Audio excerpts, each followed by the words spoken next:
where Yasin Bey, very well respected American rapper, singer, songwriter, also formerly known as Mos Def, had some smoke for Drake. Now, I'm going to tie both of these things together for you if you're unfamiliar with the story. Yasin Bey, Mos Def, was on Complex. Okay? During an interview on the Cutting Room Floor podcast that premiered on January 10, Yasin Bey referred to Drake as Pop when asked whether he considered the Six Gods music hip-hop. Here's the video now. Is Drake hip-hop? Why are you doing this to me? Drake is pop to me. In the sense, like, if I was in Target in Houston and I heard a Drake song, it feels like a lot of his music is compatible with shopping. It's a great take. It's correct. Commercial music. Or it's Commercial music, shopping with an edge in certain instances. Fair. I like Drake's music, but I understand exactly what you're saying. People who like Drake have shit music taste. Wrong. No, I don't agree with you. I think Drake makes great pop music, and there is nothing wrong with that. Okay?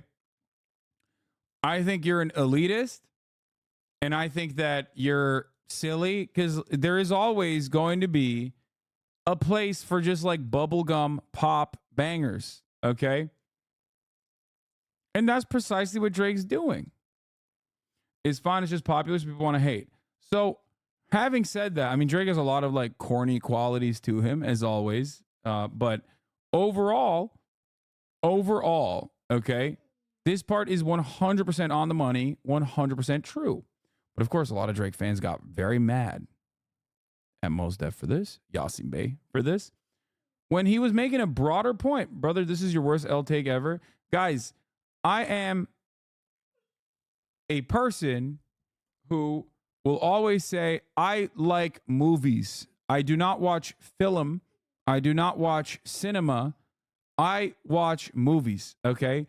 I have a like very normie focused understanding of culture, and I consume it as a normie as well. Do you understand? And the same goes for music as well. It's just like, yeah, he makes pop music 100%. Of course, I mean, it's commercial, entertaining, fun, good, it's formulaic music. It's likable. Likable music, yeah. It's likable. But is it? I'm gonna leave you alone. We're gonna move on. Woo! So many products. So many SKUs. So many SKUs. Look at all these SKUs. Oh, so many products. So much merchandising. So many barcodes. I love this mall. Look at this place. I mean, look at this place. They have everything. Everything's here. They have everything here. Oh, this is great. This is a new Drake. You hear it? It's great. Okay. What happens when this thing... Oh, they cut off the best part. That's crazy. They cut out the best part where he says, like, the main point is not just like making fun of Drake. The main point is here. They have everything here. Oh, this is great. This is a new Drake. You hear it? It's great. Okay. What happens when this thing collapses? What happens when the columns start buckling? Are we not in some early stage of that at this present hour? Are we seeing like the collapse of the empire? Buying and selling, where's the message that I can use? Right. You know, what's in it for your audience apart from like banging the pom-poms?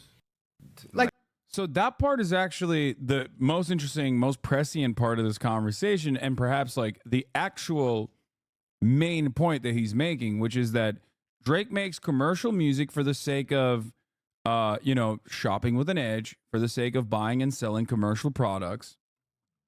Okay. And that is 100% true. This doesn't mean that it's like bad overall, but is this genre defining? Is this life changing? Is there a message beyond buying and purchasing commercial products and enjoying that? No. And that's what he's trying to say. Same with Dua Lipa's music. Exactly. But Dua Lipa, on the other hand, is a pop star. So not a single person is going to turn around and be like, she is iconic beyond like being a pop star. Whereas with Drake, because it's like the question is about hip hop. Because the question is about hip hop in particular, like when you're asking someone like Mos Def, obviously his answer is going to be that no, it is not hip hop, it's more pop. Like there's no message beyond it, right? And you could say that about a lot of artists as well. So Drake is the tortured. Oh, Drake is touted as a voice of a generation. Oh, I thought you said he's a tortured voice of a generation. I was going to laugh at that. Like the generation of what? People that took their uncle's car in their like upper middle class beginnings in fucking Canada. Like, no, obviously. He's in a way, he's not dissimilar to, I would say, Taylor Swift, but regardless, it's good. You can derive entertainment value out of it, and it makes total sense. But in general, I don't think that it's like, it's like mind changing, standing the test of time type shit. So that's simply what he was mentioning, which is why I think this leaning in to the Drew Walls, because like Yasin Bey's take here happened right as like the Drew Wall memes were popping off. So I love that Drake basically leaned into it. Here it is.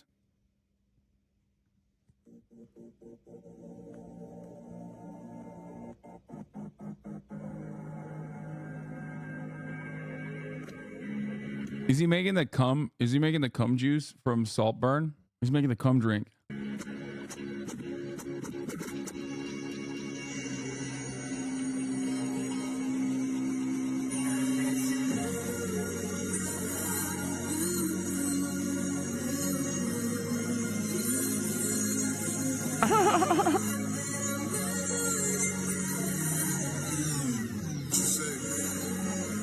Why is the audio so clapped out? I don't know.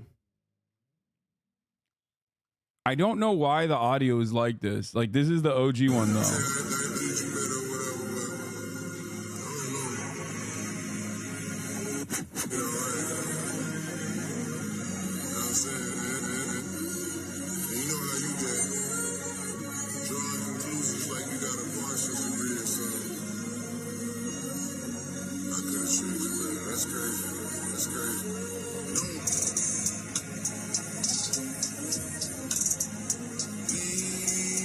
This is what he gets made fun of for, not for his music. I mean, this pairs along with his music quite well, though. That's the whole point here.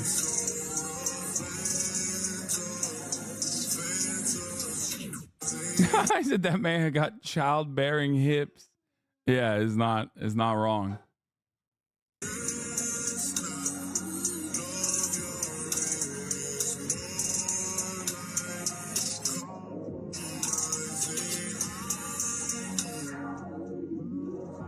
Bro, this is, am I crazy? Am I crazy to think that like his house is kind of weird? Like that was my takeaway from this, is that like, yeah, he's got a lot of like, I guess, things that I'm supposed to look at and go, wow, like what a bunch of cool objects that he has. But like, it's such a weird, dark, like edgy hotel looking ass house. Like it just doesn't feel like, it feels lonely. Maybe he's right. It feels lonely at the top. But like it straight up feels like it looks like a hotel. I don't understand it. It's not a McMansion at all, by the way. His house is fucking ginormous, and I think he like carved out an entire city block for something for his house. But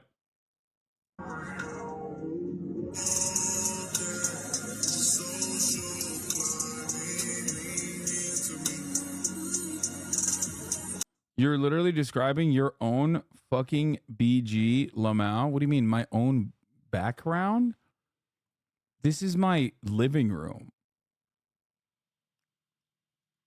Drake's made a video about it. Drake's mansion is both amazing and awful. The coolest thing about his house is that he has a basketball court in it, and an indoor basketball court that's like pretty fire. I think that's cool. I do think that that's like totally valid.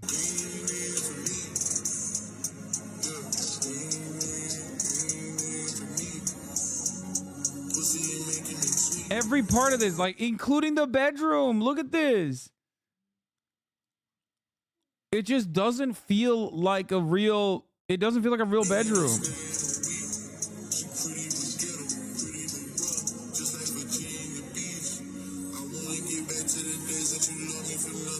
No house as big as this would be normal. It's not housing at all. It's not warm. I mean, I don't know.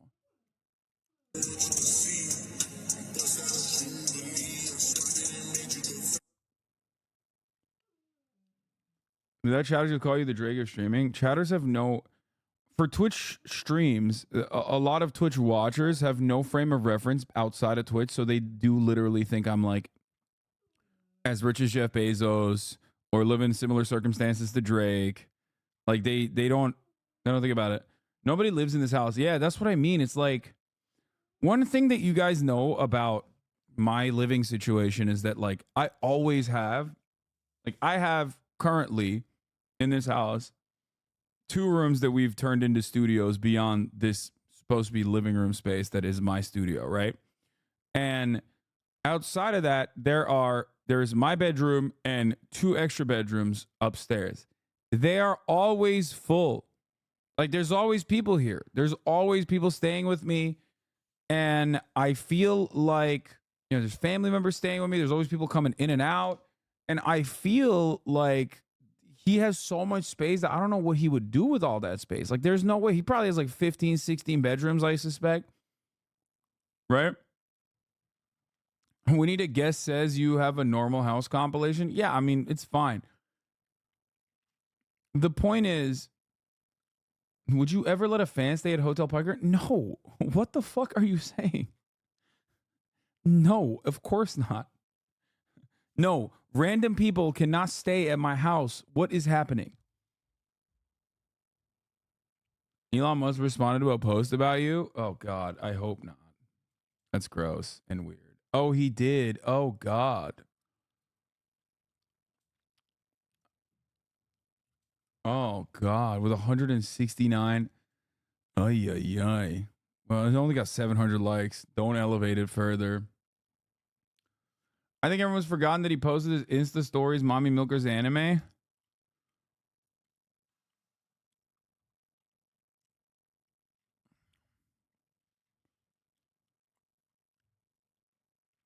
Drake's 4,000-pound bathtub delivery. Yeah, they made like whole ass videos about the construction of his house. From the outside, it looks kind of sick. But I feel like the inside of the house is not so sick. Does that make sense? We've watched this before.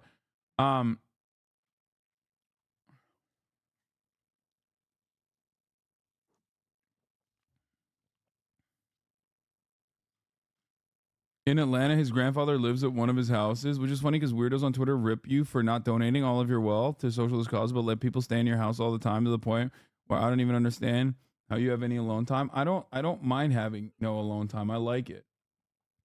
Drake's mattress cost $395,000. We spoke to the owner of Hastings, Los Angeles about what makes the Grand Vivitas so special. Drake's affinity for luxury was on full display in the most recent Architectural Digest cover story. The OVO rapper gave fans inside a look of his 50,000. His house is 10 times the size of mine. In his hometown of Toronto, showing off lavish amenities and features such as the 20,000-piece Swarovski crystal chandelier, full recording studio, and an NBA regulation-sized indoor court. That part is fire. I think every rich person should have an NBA regulation-sized indoor court. And then they should let me play basketball there on rainy day. Up. Don't even think about moving.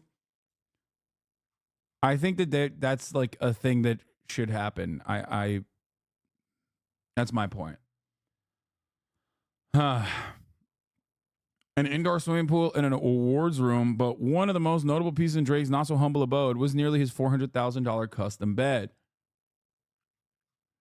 The bedroom is where I come to decompress from the world at the end of the night, where I open my eyes to seize the day. This bed lets you float. Dubbed Grand Vividis, the 400-gram bed was produced by Hastings, a fifth-generation family-owned Swedish bed maker with more than 350 locations worldwide. The company has become a favorite among celebrities with high-profile figures who are willing to shell out at least 15 grand for a highly coveted Hastings mattress. Linus Adolfsson, the co-founder of VRT Ventures and owner of Hastings Los Angeles, spoke to Complex about this ultra-luxe beds and explained why, in some cases, they can cost more than a house. Adolfsson, well, not anymore, don't worry. Adolfsson said each Hastings mattress is intended to last between 50 and 100 years. Bro, who is sleeping on the same mattress for 100 years, dude? The human lifespan doesn't last that long. What are you going to do, share a mattress? Faris Raffaoli. That's crazy. So how many springs, how many turns? Expensive is the last thing is layers of horsehair. I heard HasanAbi has 3 of these mattresses and he doesn't even use them. Yeah. It's just bananas. Oh my God, what is this man wearing? Oh my God, look at this fit. Bro, you sell mattresses, homie. Why do you look like a villain? This doesn't make any sense. You're a mattress salesman. Why do you look like a henchman, dude? I want my look at my mattress salesman, dog. I want him to look like he's selling me cocaine, okay? You skip the part where they send people to flip your mattress and massage it? What?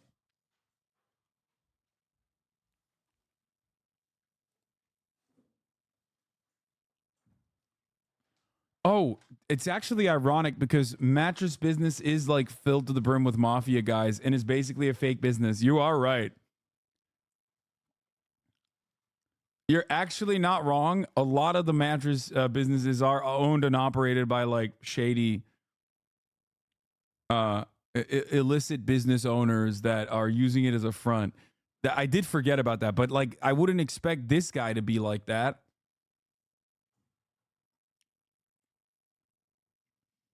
He does look like a level 100 boss.